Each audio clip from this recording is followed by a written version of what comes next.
Hello, I'm Lorelle Aboagye, a textile designer, maker, and visual storyteller based in London, United Kingdom. I conduct my research from an autoethnographic perspective with a strong focus on oral history. I'm lucky enough to live with my grandfather, who has a multitude of stories to share from his time in Ghana as a young man. Growing up in the UK, but being of Ghanaian heritage, I have always felt that I'm somewhere between cultures. Hearing the stories of my grandfather brought me closer to him and provided me with comfort, knowing that I descend from a line of talented and strong females. When I was studying in Norwich for my bachelor's and master's degrees, it became clear to me that there is a need to protect and preserve the stories of my heritage.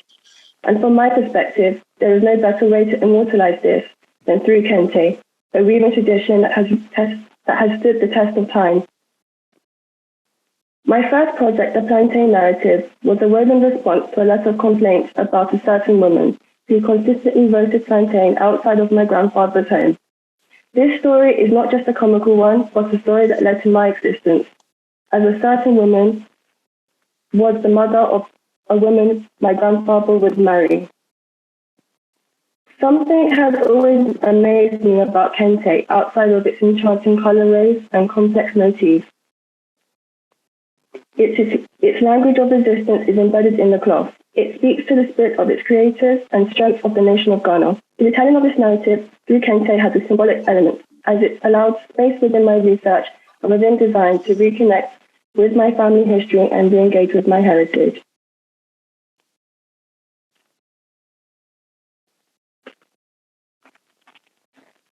Kente Recoded is an experimental investigation of diasporic identity through the lens of Kente.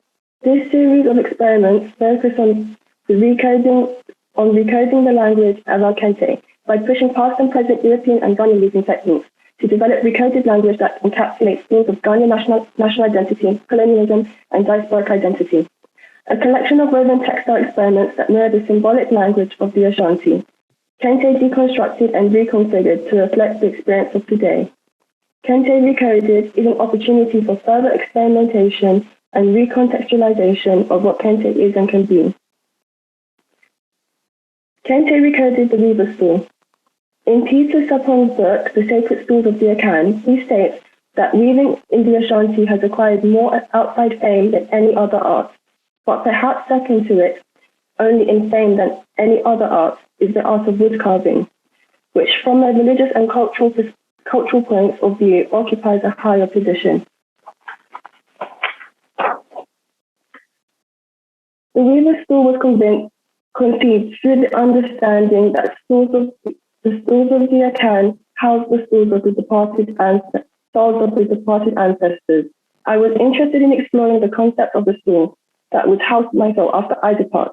The series of collages and paper maquettes are a visualization of how the weaver's stool would sit alongside the departure cloth.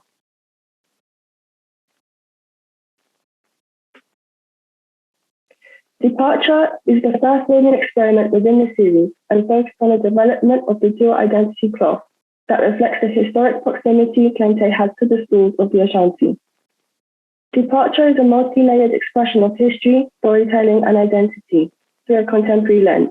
A fabric that questions what does it mean to be between cultures and highlights what it means to be a female weaver, as Kente weaving has historically been not a male-dominated craft.